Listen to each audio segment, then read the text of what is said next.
les amis, tout le monde se demande pourquoi les prix du Bitcoin et de l'Ethereum chutent.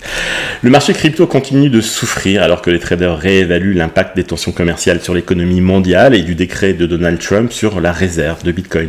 Dogecoin enregistre la plus grosse perte parmi les 10 premières cryptos avec une baisse d'environ 13% à 0,16 $ aujourd'hui. Et ça, malgré la signature jeudi dernier par Donald Trump d'un décret présidentiel établissant officiellement la réserve stratégique du Bitcoin et autorisant la création d'un stock d'actifs numériques. La réaction instinctive à la baisse est probablement due à la prise de conscience qu'aucun budget concret n'a été alloué aux achats de Bitcoin à court terme.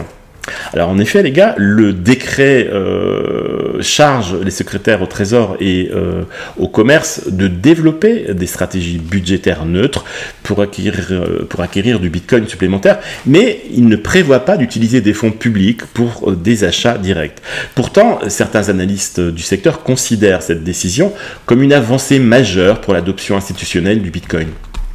Le décret établit une réserve stratégique du Bitcoin distincte du stock d'actifs numériques qui comprend un panier d'altcoins dont Ethereum.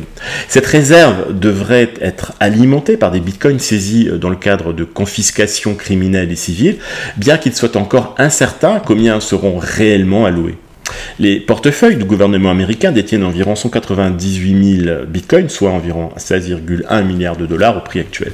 Toutefois, une partie de ces fonds provient de piratage d'échanges et de plateformes d'échange et pourrait devoir être restitués à leurs propriétaires légitimes plutôt que d'être intégrés à la réserve stratégique. La grande question maintenant est de savoir si le Congrès prendra des mesures pour formaliser une stratégie d'acquisition de Bitcoin à moyen ou long terme. Si un décret présidentiel fixe une ligne directrice, une législation pourrait inscrire plus durablement les avoirs en Bitcoin dans les réserves financières des États-Unis. Les traders semblent exiger plus de clarté sur la réglementation, tout en surveillant l'impact plus large des tarifs commerciaux de Trump, qui ont secoué les marchés mondiaux et mis sous pression les actifs à risque, y compris les crypto-monnaies.